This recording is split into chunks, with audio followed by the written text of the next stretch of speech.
Océane, apprentie en carrosserie peinture, Valérie en CAP cuisine et Gaëtan en bac pro service ont choisi la voie de l'apprentissage. Leur aventure professionnelle se déroule en alternance entre centres de formation et entreprises. En ces temps de crise sanitaire, l'avenir de ces apprentis semble incertain. Tout dépend de leur secteur d'activité. Le gouvernement a classé celui de l'automobile comme essentiel dès le premier confinement, alors que la restauration est considérée comme non essentielle. Conséquence, de jeunes apprentis au chômage partiel depuis plusieurs mois, entre espoir et incertitude.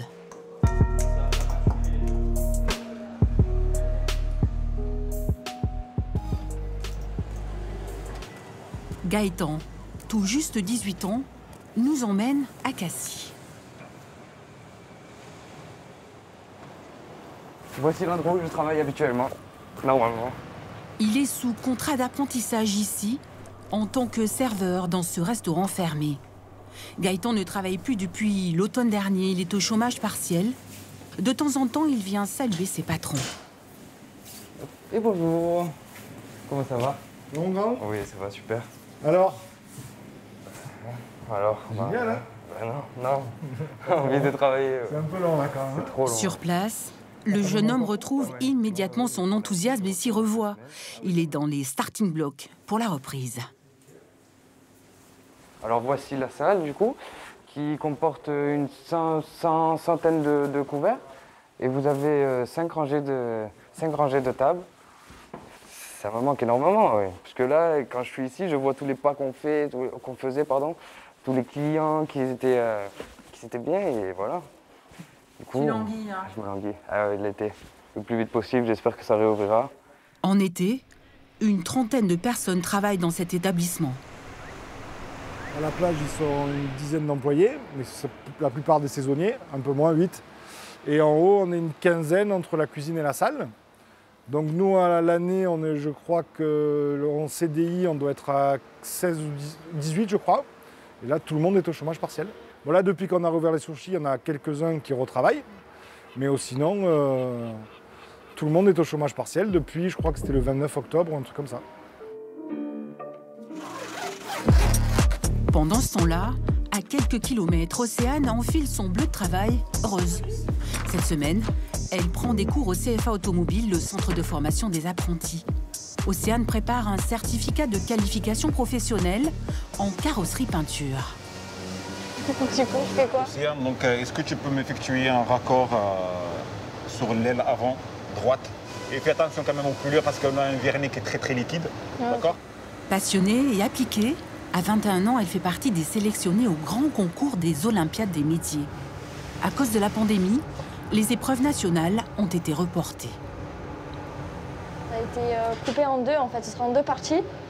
Une partie en juillet de cette année et les vraies nationales en début 2022. Cette année Covid, c'est positif pour toi?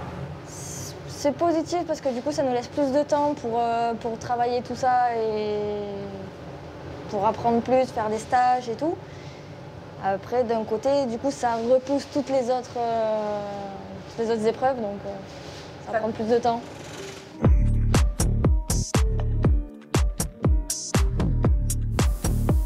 Océane est à la recherche du geste parfait pour être la meilleure dans sa spécialité. La difficulté, c'est surtout le réglage du pistolet. Faut pas mettre trop de pression, trop de débit, trop de peinture. Et après, il y a surtout le geste aussi. Faut pas s'arrêter en plein milieu de l'élément pour pas mettre trop ou pas assez. C'est un coup à avoir. En ce temps d'épidémie, le CFA a fait le choix de continuer les cours en présentiel, mais par demi-groupe pour éviter au maximum les contacts entre élèves. Les mesures barrières ici, l'espace détente fermé en partie, plus de snacks ni de distributeurs de café. À l'heure du déjeuner, difficile de ne pas partager le repas.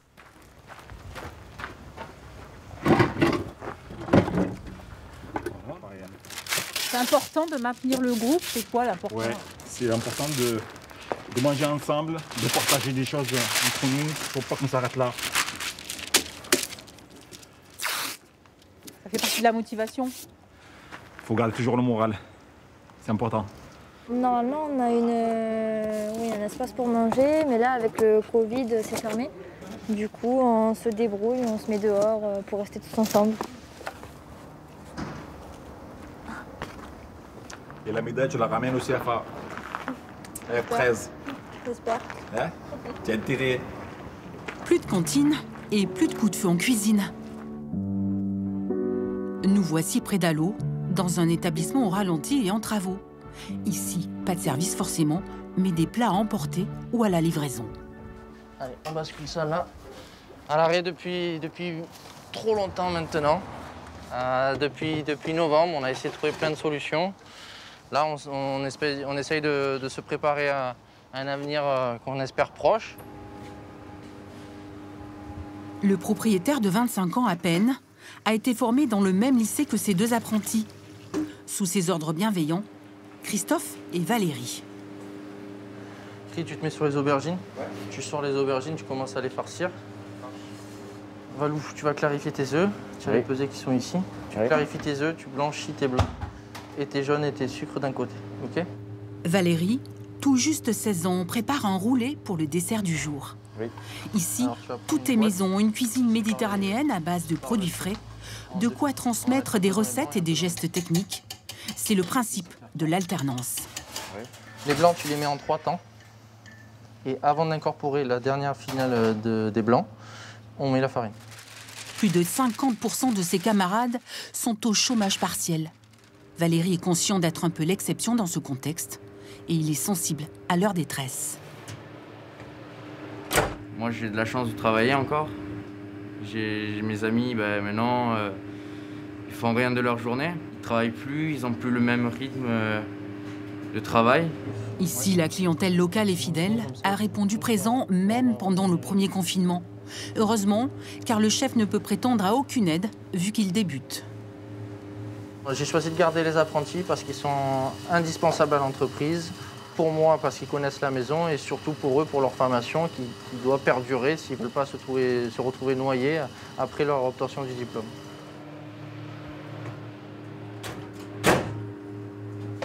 Pour la cuisson, impeccable. Tu penseras bien à couper les bords. Oui, chef. Allez, ça marche. Impeccable. Quand il n'est pas chez son patron, Valérie est en cours. Direction Marseille, dans l'un des 2 lycées hôteliers de la région. Ici, 760 élèves, dont 380 apprentis, et un internat. Valérie retrouve une semaine sur 2 ses repères.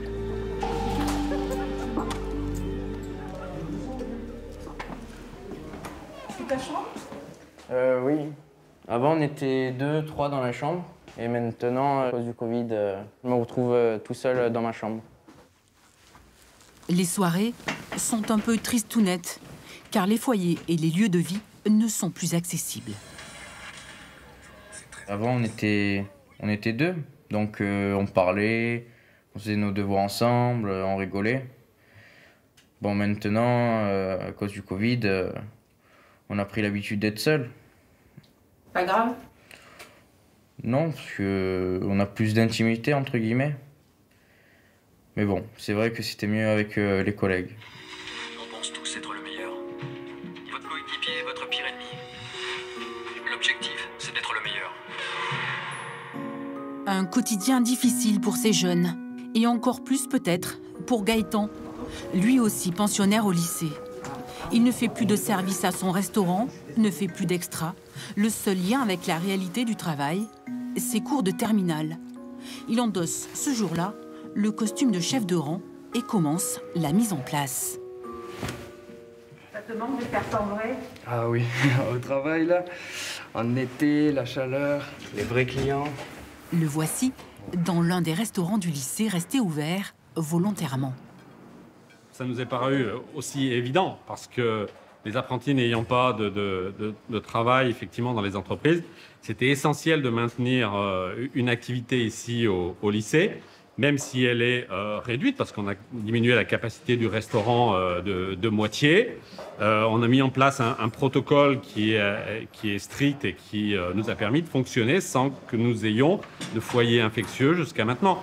Ici, les élèves d'autres filières jouent le rôle des clients tous les midis. Oh, on va être 3 là. Et paient un repas complet au tarif de la cantine. 40 couverts en temps normal, la moitié en ce temps de crise. C'est quoi qui te plaît là? Le contact avec la clientèle. Le plus, c'est le contact avec la clientèle. Après, il y a le fait de bouger, ouais, c'est ça, de participer, d'être en équipe ou pas. Et on peut être autonome comme on ne peut être en équipe. C'est ce qui me plaît. 2 fois moins de clientèle à table, c'est 2 fois plus de temps pour perfectionner les techniques de service. Une plus-value pour le professeur. Alors regardez s'il vous plaît là, regardez. Donc là Gaëtan est en train de faire l'organisation de son guéridon en vue du service des moules. Donc pour d'une suite, donc assiette creuse sanglée, donc, et puis votre plat. Le maître mot en ces temps, maintenir la motivation des élèves. Alors on rapproche toujours l'assiette du plat. On essaie de faire davantage de techniques qu'on ne fait pas habituellement, comme des techniques de flambage et de découpe. On essaie de rester bienveillant, à l'écoute. On échange assez régulièrement sur leur situation respective. On leur montre, en fait, on leur manifeste notre présence pour arriver à ce qu'ils gardent la motivation. Donc pensez bien à disposer votre poubelle de table ainsi que les rince-doigts. La poubelle de table, monsieur, on la pose où? Au centre. Les rince-doigts aussi au centre de la table. Du cours à la pratique, c'est parti pour le service de midi. Les faux clients ne sont pas trop exigeants, mais Gaëtan est aux petits soins. Un petit peu de sauce par-dessus, monsieur? S'il vous plaît. Oui. Bah, on va essayer. S'il y en a, on les pose en même temps. Excusez-moi. Et voici. Merci beaucoup. Merci. Je vous en prie. Je vous souhaite un bon appétit. Et alors, je vous explique, c'est vos moules bouchots avec de l'ail persillé et par-dessus ce petit lit de crème fraîche. Voilà. Je vous souhaite un très bon appétit, messieurs.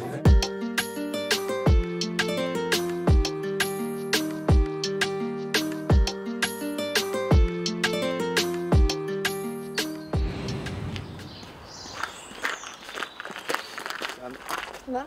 Toi? Oui. Se faire la bise en arrivant à l'atelier, une autre époque. Nous avions rencontré Océane une semaine avant le premier confinement. Elle s'entraînait pour les Olympiades chez son employeur à Cabriès, près d'Aix-en-Provence. On a cette porte à peine, donc on peut dégraissante, tu commences à cacher et à pomper. Okay. On ne parlait que de travail à l'époque et sans masque. Océane, c'est quoi qui te plaît plus, l'école ou ici? Ici. Pourquoi? Parce que j'aime pas l'école déjà. Et puis dès que je suis petite, je veux travailler. Il y a un an, l'atelier a fermé ses portes 2 mois, du jour au lendemain. Océane s'est retrouvée au chômage partiel. Moralement, au début, j'ai pris ça pour des vacances. Mais après, ça faisait long. Ouais. C'était vraiment sans sortir, sans rien faire, sans travail. C'était vraiment dur. Retour au présent. Océane. Ça va? Oui, et toi? Oui. Tu m'enlèves cette BM là, et comme ça Jordan il va t'aider. C'est la 3e année pour Océane dans ce garage, tenu par un ancien apprenti, Frédéric Farina, le gérant depuis 20 ans. D'accord. 1 an de Covid ici, c'est quand même 2 salariés en moins, des départs volontaires à cause de la baisse d'activité, mais le patron n'a pas hésité à signer 2 contrats d'apprentissage en plus. L'apprentissage n'a rien changé, de toute façon on a du boulot quand même pour pouvoir occuper tout le monde, quoi. On sort quand même notre épingle du jeu. Mais au niveau de l'apprentissage, non, ça ne change rien, quoi. L'école, ça ne change rien. De ce côté-là, tout va bien. Mon moment préféré, moi, c'est remonter. Remonter les éléments. Et peindre aussi, du coup. Ça, c'est à démonter, c'est vraiment la galère. Fred, vous savez comment il s'enlève ce feu? Mais la tendance inquiétante de ce printemps, la baisse d'activité, bien réelle.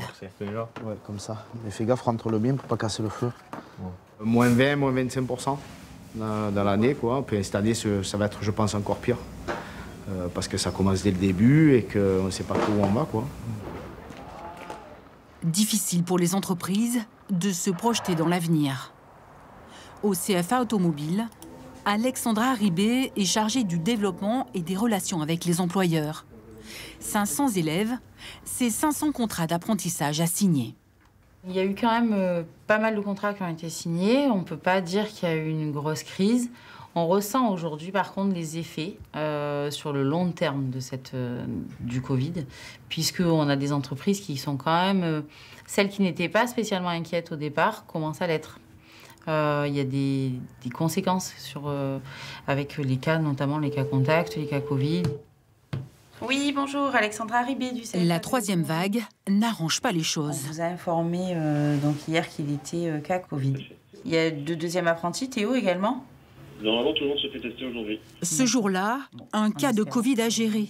Il faut avertir les professeurs, les élèves, les parents et les entreprises pour isoler tout le monde. Au CFA, 15 cas en un an de crise, l'impact est très fort avec de lourdes conséquences. Direction un garage de Marseille où nous devions rencontrer François, le jeune apprenti testé positif. Alexandra, bonjour. Bonjour. Comment va? Ça va, ça va. On se fait un petit coude? Oui, oui, oui. Écoute, ça a décimé l'entreprise, puisque de 10 que nous sommes habituellement, on se retrouve, on est 5. Et forcément, ça met à genoux l'entreprise. Hein. Ben voilà, là vous avez l'atelier. D'habitude, tous les postes sont occupés avec 5 salariés. Et là, on a 2 chantiers immobilisés parce que les bras ne sont pas là. À cause du Covid, bien sûr. Un manque de bras et de grosses réparations reportées. Une situation inédite dans cet atelier devenu un peu silencieux. Et l'inquiétude pointe son nez dans ce secteur considéré comme essentiel par le gouvernement. Mais là, le début d'année, il est très, très, très mauvais. On est plus sur des trucs à moins 30. Hein. Non, c'est sûr qu'on sent quand même l'impact. Ici, depuis la création de son entreprise, le gérant a accueilli une 60aine d'apprentis. Et même si ces jeunes ne lui coûtent quasiment rien grâce aux aides à l'embauche, si on lui demande s'il va re-signer cette année... Très sincèrement, là, aujourd'hui, je ne sais pas répondre à cette question. J'ai tellement pas de visibilité. Je ne sais pas. Ouais. Cette année, vous en avez signé? J'en ai signé donc en septembre. Parce que l'activité était soutenue. Septembre, donc, on était, on va dire, avec un relatif optimisme. Mais par contre, si je devais re-signer maintenant, je vous dirais non tout de suite pour 2. Probablement, je ne me limiterai qu'à 1. Car l'activité n'est plus au rendez-vous. Comme du côté des restaurateurs. Retour au lycée hôtelier en TP Cuisine. Il ne reste que quelques semaines avant les contrôles de fin d'année. Réaliser une tarte bourdalouk, une sauce caramel beurre salé. Les objectifs de la séance, donc cuisiner des mets à base de poisson, identifier les besoins en matériel, on sait que c'est des choses importantes, et préparer des desserts. Alors à vous de jouer. L'année dernière, les diplômes ont été validés sur dossier en contrôle continu. On y va, on a mis du rythme, hein. Imagine, tu as 2 tartes à l'examen, il faut y aller. Hein. Voilà. Alors, pas dans la précipitation, hein. Ça ne veut pas dire que je vais passer beaucoup. Hop, on a dit que quand c'était compliqué à travailler, qu'est-ce qu'on faisait? On l'entoure autour du rouleau. Hein. Le temps de travail en entreprise est toujours au plus bas pour certains élèves et Valérie s'en inquiète sincèrement. Ça fait un moment qu'ils n'ont pas travaillé. Donc j'ai un peu l'inquiétude qu'eux, ils ne réussissent pas et que moi, oui. Donc Léo, là, tu as rajouté l'œuf. Et justement, Léo, un camarade de classe de Valérie, est au chômage partiel depuis octobre dernier. Quelles que soient les directives du ministère de l'Éducation nationale, pour lui, c'est une impression d'inachevé, en plus de sa souffrance au quotidien. C'est bon, Léo? Je perds un peu espoir parce que je me dis à la fin, on a un CAP quand même. Et c'est dur de me dire qu'on n'a eu que 7 mois de travail, au lieu que normalement on doit en avoir 21 ou 22, je crois. Et je trouve ça dur d'avoir un CAP à la fin de l'année alors qu'on n'a pas terminé notre formation. Donc pour la motivation, c'est difficile. Oui. Tu te lèves une fois sur 2 tard. Comment c'est quoi ta vie une semaine sur 2?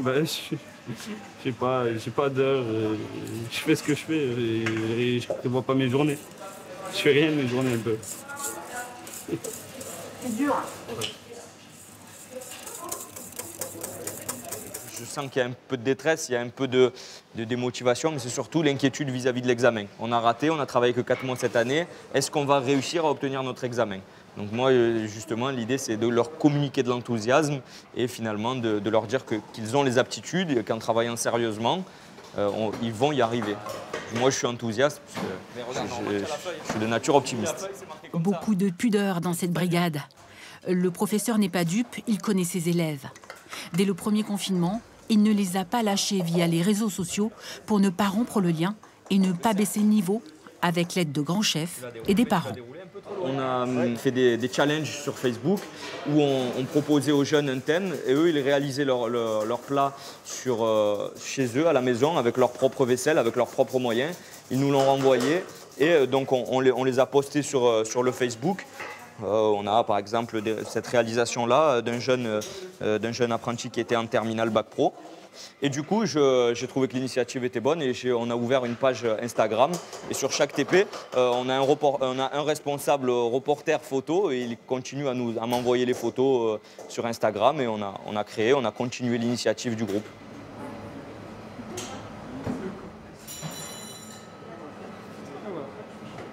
C'est bon, vous avez les photos ? Maintenir absolument la flamme. Il y a eu un communauté qui est sorti en disant que les restaurants ils s'ouvriront en 3 phases. Ouais. Je pense que vous pourriez reprendre peut-être au mois de juin. Du côté de Gaëtan, sa maman veille au grain. Lui aussi n'aura pas les heures en entreprise requises pour son bac, mais il ne faut rien lâcher. On n'a pas de but, alors que normalement quand on travaille, c'est toujours la même heure, on sait quoi faire, on sait ce qu'on va faire. Bon, ça change, mais bon, ouais, c'est comme ça.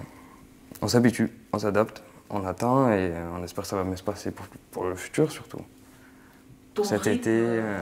Ton rythme, il a changé quand même ou tu as dit énormément. Tu te lèves tôt le matin? Comment ça se passe? Non, normalement je me lève tôt pour le travail, justement. J'ai toujours eu l'habitude de me lever tôt, beaucoup plus tôt, mais là avec le Covid, comme je fais rien, non, je dors. Voilà, ma mère me réveille.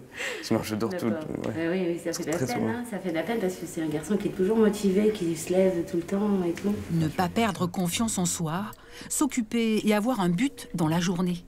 Tant qu'il ne peut pas être au service dans son restaurant de Cassis, sa mère lui confie des petites missions tous les jours. Tu vois, tu as vu ça? Eh ben ça va être une feuille. Tu viens travailler comme ça. Au-dessus là, non? Ouais, moi j'aurais dit là. Ouais, ça. À toi de jouer. Alors on va voir si t'as dit. Regarde bien. Voilà. J'ai peur qu'il déprime et qu'il me le dise pas, parce que les enfants ne disent pas tout à leurs parents. Ils s'en cachent bien de dire les choses aux parents. Même j'ai beau poser des questions. Est-ce que ça va aujourd'hui? Voilà, ton moral. Est-ce que tu te sens prêt de faire ça avec moi ou autre chose tout seul, même du sport? Je suis toujours derrière lui. Je veux pas l'oppresser non plus, mais il me dit pas, maman, tu m'étouffes. Mais des fois, je sens qu'il pourrait être mieux au travail qu'à la maison. Non, parfait, maintenant, il faut juste un peu les arroser. Gaëtan, Océane et Valérie, des apprentis en temps de Covid. Ils ont l'avenir devant eux, pour l'instant incertain. Mais soutenus par leurs employeurs et leurs professeurs, ils s'adaptent au début de leur carrière, peut-être la clé de leur réussite. Les aides exceptionnelles de l'État et les primes à l'embauche viennent d'être prolongées en attendant un retour à la vie normale.